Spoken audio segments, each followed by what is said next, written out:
Hi, Mark here with My Engineering. Today I want to take a few minutes to talk to you guys about optimizing storage. And that's even more specific. We're going to be talking about Artec Studio Storage. So we have a lot of industrial clients here at My Engineering that like to use the Artec Leo. It's a fantastic scanner, but it collects massive data sets. The typical project that we get is anywhere between 2 and 10 gigabytes or well in excess of that. So when we have to store that historically, it adds up quite a bit. So here's a few steps that you guys can take to minimize the storage size of the projects that you're keeping. All right, so we are looking at a random project I pulled from our archives in Artec Studio 19. We're going to be focusing most of our attention on the right-hand side of the screen. So that is our object tree. And we want to look at the work from the top down. The very first one here is Leo Scans 1. So that group has all the scans here that were taken. You can take a look at them. And so there's a whole scene here. There's some piping, some scaffold, a deck, and they even scanned a little bit of themselves. Um, if the scene was too big and there was a lot of data in here, so let's say you had a lot of fire blanket or tarps or something that's just totally unrelated, not important for the scene, what you can do is you can go to editor, your eraser tool, and let's just say we want to take this lasso. You can just take entire chunks out of there and delete. Again, get some fire blanket in the back. We don't need that. Delete. So that's a very simple way to eliminate some data. But we're going to actually focus on a different method here. And so that is going to be in tools, about halfway down. So you open up your tools menu on the left-hand side. Uh, Halfway down there is scan decimation.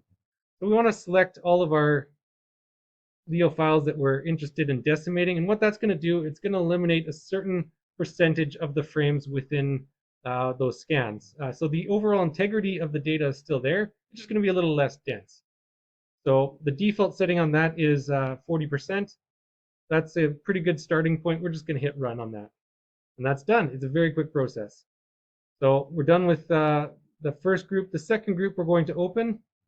This is all HD reconstruction files. So we are finished with this project. HD reconstruction files are what you would use if you want to rebuild the project from scratch. You can recreate the scans at whatever density you choose. They have no utility anymore. So we're going to take actually all of group 2. We'll right click on that. We don't need any of it. Delete. Same thing if you had a project where there was multiple scans possibly taken. So in this case, a pipe scene. Maybe someone scanned it twice because they weren't entirely sure how well the first scan was and they didn't have a computer to check the data in the field. If you only used one of the scans and you have a duplicate, delete the second one. You don't need to store that kind of data. Then the last object that we have in our object tree on the right-hand side here, you can look at that. And this is actually the single piece of the scan that was used for the engineering that we did. Same thing we can do as we did with the other Leo scans. It's a little bit less data to start with, but we can hit the scan decimation and run that. So all our scans that are left have been decimated. There's a little bit less data. The last step that we need to do is go to edit, and the third option down is called clear history.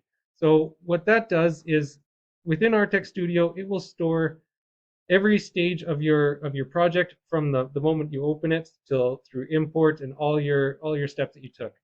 You don't need all that data stored. You have the finished product and you have the scans that are still there if you needed to recreate anything.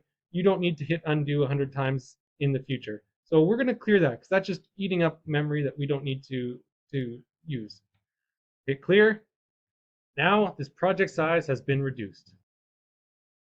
So quick recap on everything we just covered. When you open up your Artec Studio project, you can see on the right-hand side in the object tree, anything that's a HD reconstruction file, and in case you're not familiar, it's that one that's 3 little layers with an asterisk on top and a little red dot. You don't need those anymore. Get rid of them. They just eat up a lot of space. If you have redundant scans, so you scan the same thing twice because you weren't quite sure when you scanned it if you got the right data and you couldn't check it maybe right away, get rid of the redundant scans. Only keep the ones that you used. In the scans that you did use, you can look at the scene. If there's stuff that's in there that doesn't need to be in there, it doesn't have any value. Say you scanned a person that walked by, or there's a whole bunch of floor and you didn't need that. Get rid of that kind of stuff. Just eating up extra data space. Once you've gone through all that, you use your scan decimation tool. So select the scans that are still there and use the scan decimation tool. It'll knock out a bunch of the frames that are within it. You'll still have all the data there. It'll just be a little bit less dense. And then finally, history. Clear that. So you don't need to have every step along the way saved. Clear history. You have your scans and you have the final product that you actually need delivered. So just to look at the project that we just cleaned up, the original folder for the project was 3.87 gigabytes. And then after we went through this little process, it was 1.78 gigabytes. So it reduced to just shy of 46% of its original size. That may not seem like a lot because you're saving about 2 gigabytes, but if you picture that over dozens or possibly hundreds of projects, that's an insane amount of data. So quick and easy process, clean it up. You don't need to store all that stuff that you're never going to use. For more scanning tips, make sure you like and subscribe, and we'll see you in the next video.